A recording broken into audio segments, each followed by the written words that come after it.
Godfrey. Where is he? Gone for a walk, clear his head. Of course, big deer head. So what are his chances? It's not good. He didn't help himself with all that grandstanding, and the CCTV footage is damning. They've got a very strong case. So what's Heston got? Me. I just hope that will be enough. Morning, old man. Ready to face the fray? As I'll ever be. Yeah, he's going to be fine.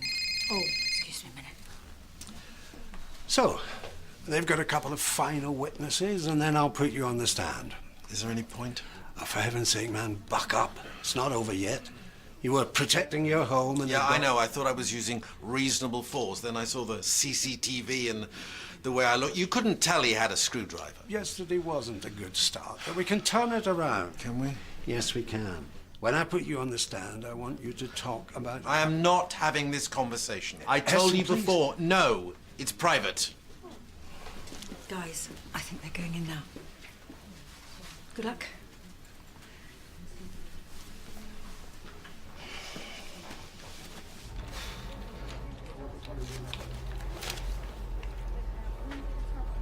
What? That's what you're wearing. It's a doctor's, not a job interview. How come you're so smart? I told you last night. Good to know you hang on my every word. Oh, you got a big presentation for a potential client. Must have slipped my mind, what with you collapsing and everything.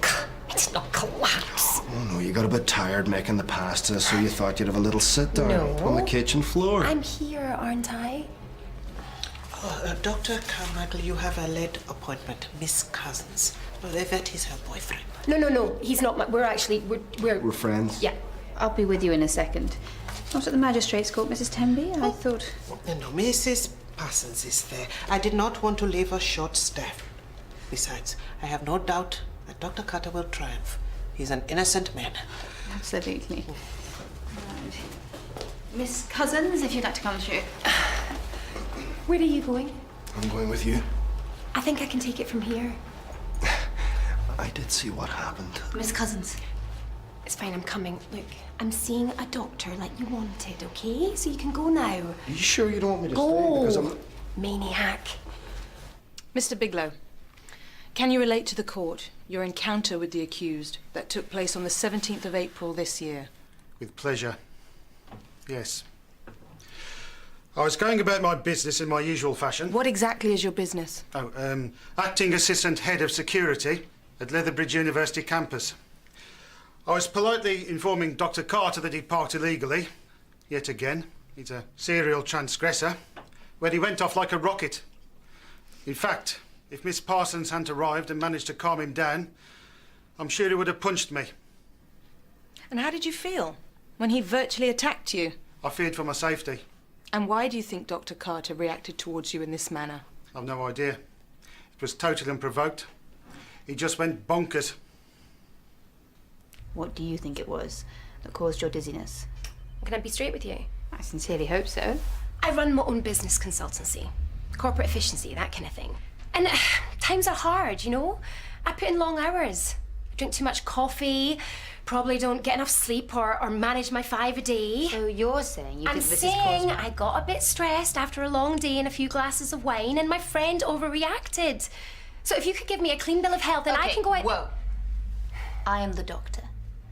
Since you're here, why don't we give you a full examination, just to be on the safe Well, side? that sounds wonderful, but I have a presentation that I have Let's to... not waste any time then, shall we?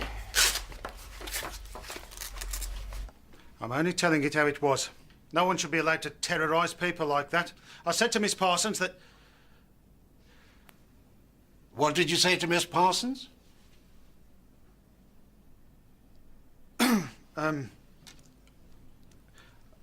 I said that he seemed like a man under a lot of stress. And I said that I underestimated the situation. This has no relevance to the attack on Curtis Brown. On the contrary, sir, I believe it has direct relevance. I'll allow it to continue. Mr. Biglow, you were saying? Yes.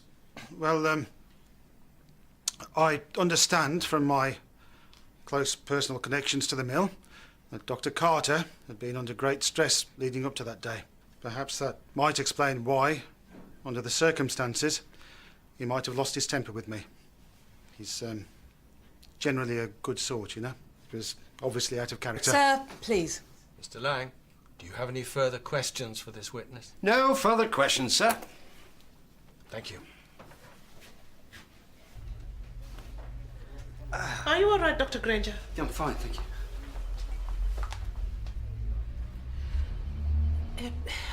Forgive me, but I could not help overhearing her say she did not want you to stay.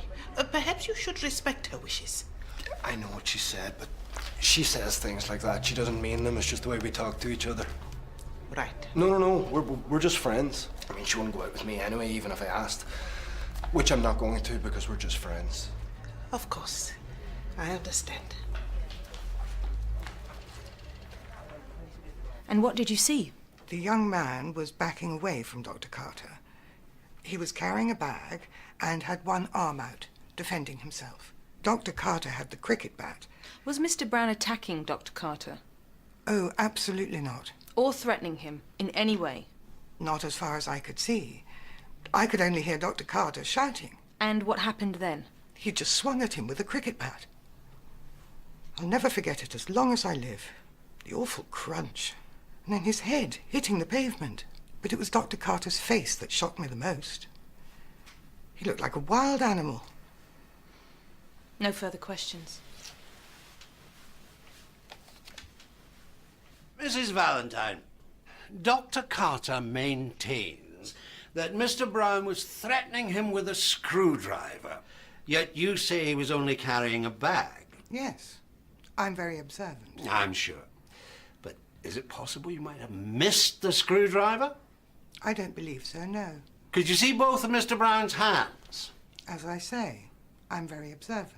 That's not in question. However, it was dark, and you were some distance from the scene, and Mr. Brown had his back toward you. Could you see both of his hands? He was holding a bag at his side. I'm sure of that. And his other hand, the one that was pointing towards Dr. Carter? It looked like he was holding out his arm to defend himself. And I think it was empty. You think? But you do not definitely know. Is that correct? Well, I can't be sure.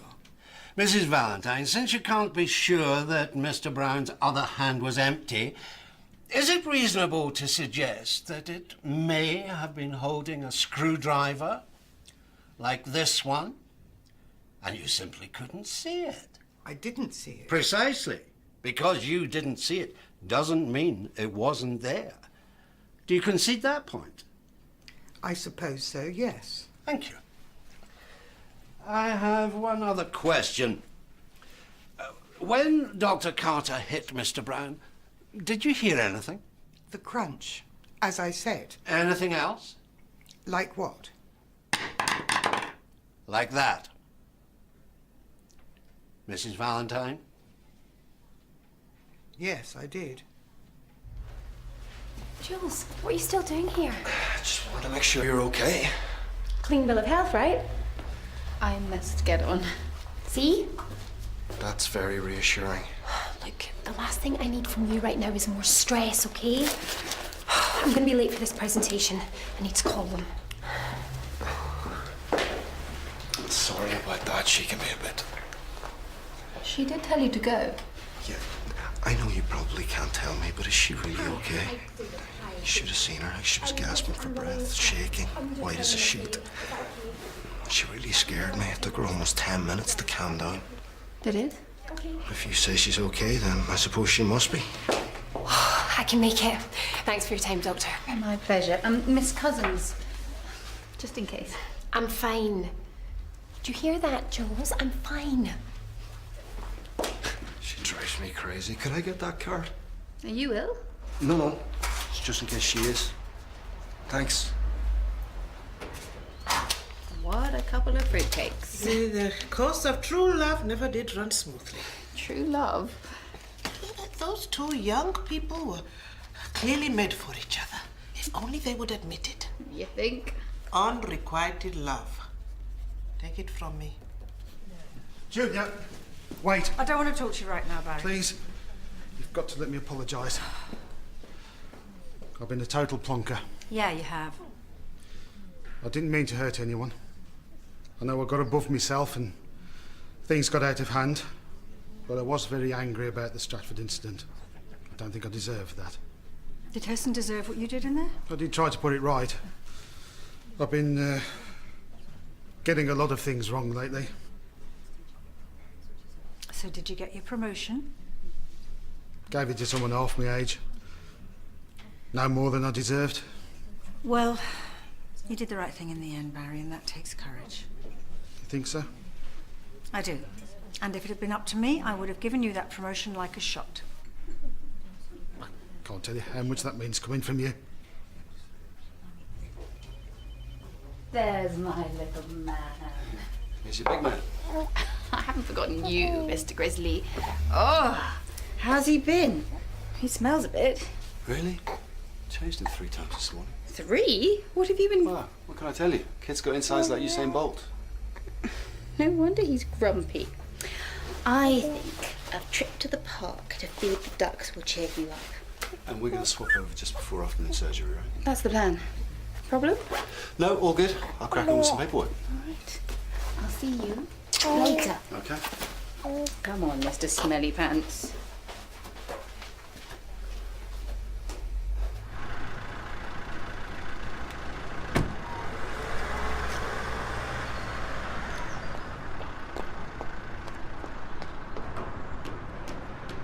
Thank you for that. The screwdriver. Smoke and mirrors, I'm afraid. Effective, but not substantial. We're not out the woods yet. I just don't recognize myself in the testimony everyone is giving. With damn good reason. It's all been false. Well, there's nothing false about the CCTV footage, is there? No, Heston. I always thought of myself as a healer, a peaceful man. All right, I had a temper, but nothing like that. And I'm a danger to myself and other people. I should be convicted, Godfrey. You'll be struck off. You may even get a jail term. I deserve it. All right, Heston, that's enough. Poor young man is going to carry that injury for the rest of his life. He won't be able to work because of me. Heston. I'm going to get some air. Could be my last chance for quite some time. So, the figures speak for themselves. My company pinpoints inefficiencies across your operation, and that means profits.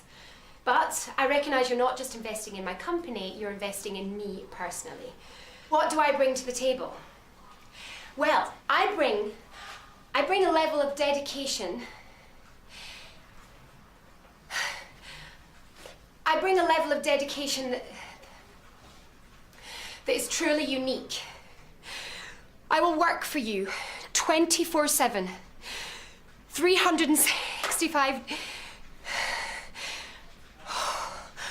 I think I need to get some air. Sorry, if I could just take a few minutes.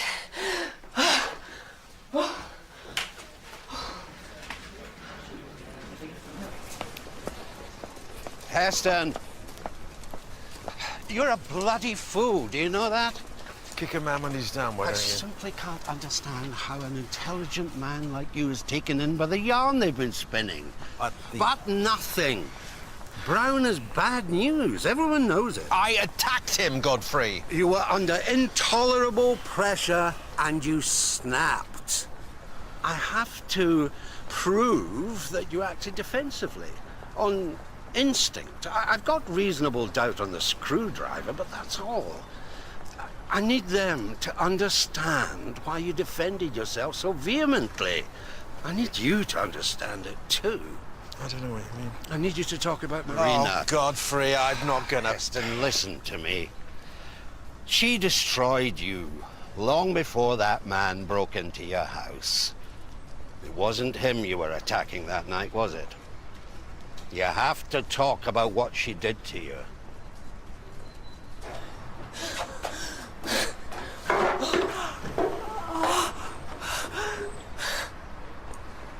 Vic? Vic, are you okay? Charles. It's happened again, isn't it? What are I you knew- doing here? I told you not to. Keeping an eye on you, you loon. I need to get back in there. Look, when are you going to learn? When you're dead? That's it. I'm calling you an ambulance. No, please. He'll give the client the wrong impression. Yeah, I really think that ship has sailed, don't you? Okay. The doctor. Look, I've got her number. But if she says you need an ambulance, there's no arguments, okay? And as I say, it was the second time I was burgled in weeks. And how did you feel? Violated. And what was your intention when you hit Mr. Brown with a cricket bat? To protect myself and my home from further violations. I see. Dr. Carter, Mr. Bigelow alluded earlier to the fact that in the days and weeks before the burglaries, you were under a great deal of personal stress. Is that correct? Well, I had a lot of problems with the insurance company after the first burglary. I was referring to the time before the first burglaries. Well, I really couldn't say. Dr. Carter, were you in a relationship at the time of the burglaries? No. Had you just ended a relationship? Dr. Carter? Yes, I had. And would you say that this relationship was particularly stressful? Is this relevant? Mr. Lang, where are you going with this? I'm simply trying to establish a context for Dr. Carter's actions, sir. No. Dr. Carter. I wouldn't say it was particularly stressful. Of course, I was sad that the relationship had ended. And the relationship itself? Private. I see.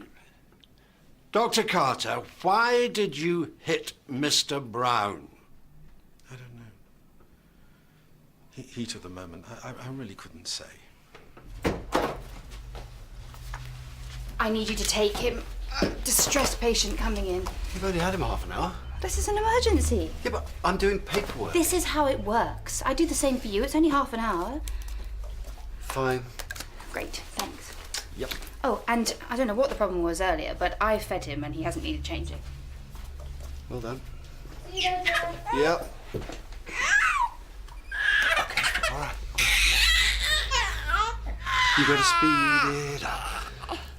And then you got to slow it down. Dr. Carter, you've just told us that you don't know why you hit Curtis Brown. Yet we all saw the CCTV footage and your aggression was plain to see. Miss Hadley Richards, do you have any questions for the defendant? I do, sir. My first question to Dr. Carter is simple. Would you like to change your plea to guilty? Objection! My client has no intention of changing his plea. And Miss Hadley Richards really should refrain from using such inflammatory language, sir. Another panic attack, it seems, although more serious this time. I just got a bit stressed and Victoria, I need you to listen to me. This is very serious. I understand why you want to make light of things, but I want you to go to hospital today so they can run some tests and rule a few things out. Like what? Well, a possible heart condition, for one.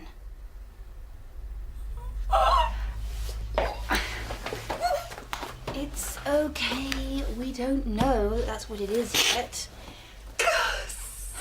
Such an idiot. I can't believe I've done this to myself. I've given up everything for my career. I don't have a social life. I don't have a relationship. Or kids.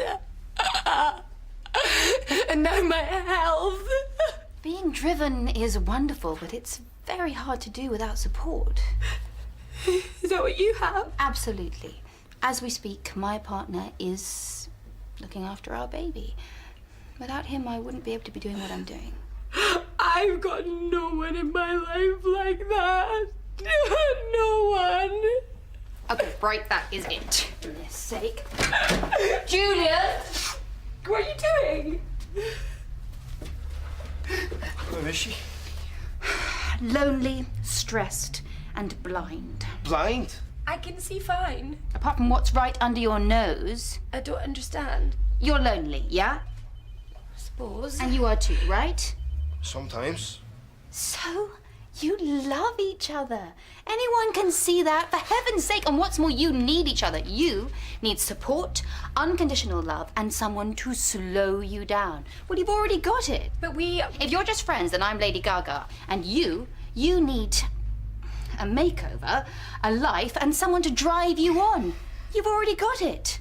So all you need to do is admit that you love each other and you'll both be fine. So you are going to stay in this room and you are not going to come out until you have admitted how you feel. Is that clear? Good.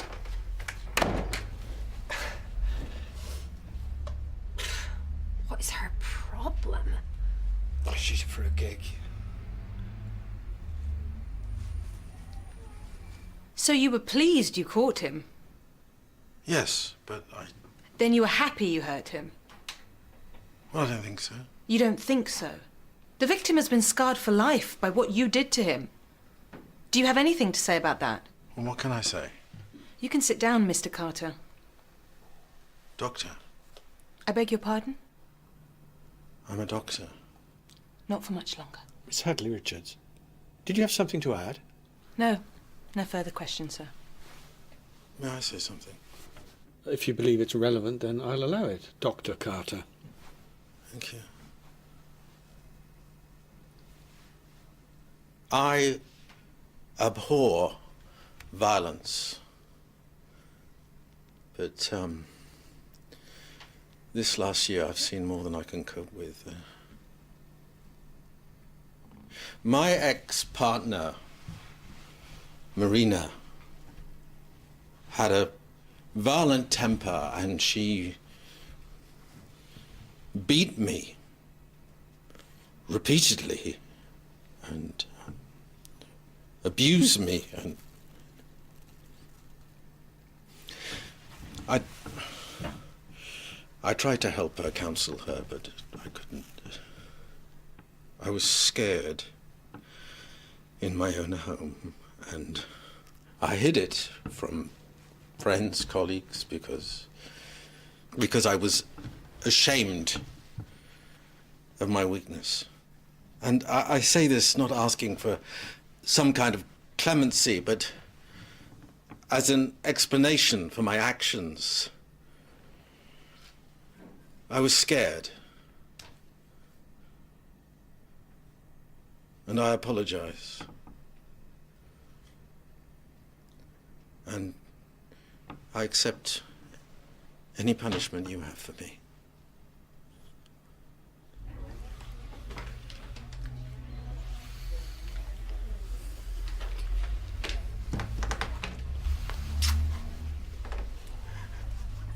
Mr. Lang, your closing statement? Sir, nothing I could say would rival Dr. Carter's own words. He acted defensively and is clearly not guilty. Thank you, Mr. Lang. We'll retire to consider our verdict. Please remain seated. This won't take long. Oh, what did I tell you? I just wanted to say, if you hadn't been so perceptive... It was obvious. Well, I always thought Vic would reject me. Well, I probably would have. Although, I always wanted him to ask. Well, the course of true love never did run smooth. You owe you a lot. All part of the service. But more importantly... I'm going to the hospital now. And as long as it's just stress... Which I suspect it might be. I'm taking you on a holiday. Well, better find someone to look after my clients then. Perfect. Plenty of rest and romance. I prescribe lots of both. Thanks again. We'll invite you to the wedding. The wedding? Hang on a second, we probably just... You're jumping the gun. Good luck. You're gonna need it. More satisfied customers. Well, thank heavens you were here, Dr. Carmichael. Whatever would we have done without your remarkable powers of perception?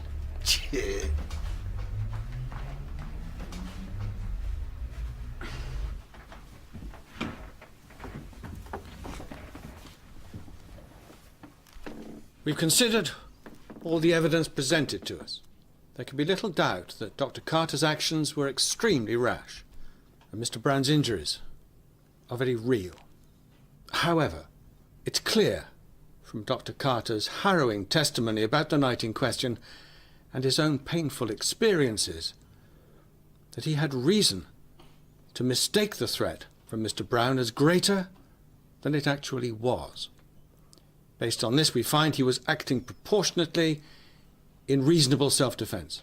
As such, we return a verdict of not guilty. Dr. Carter, you're free to go. Thank you. Mr. Brown, the CPS will wish to speak to you to bring charges for burglary.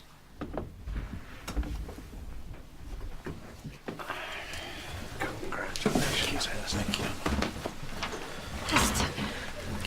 Close run thing?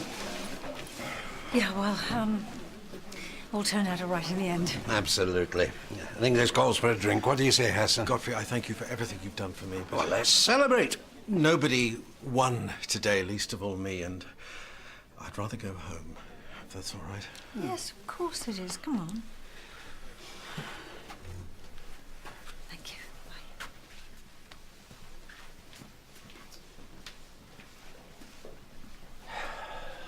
Just call me Dr. Cupid. You? Why can't people just be honest with each other?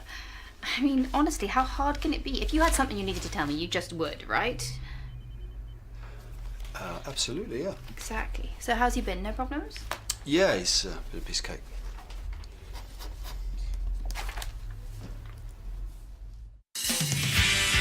I'm not going to hurt you. I said no! Okay, time out.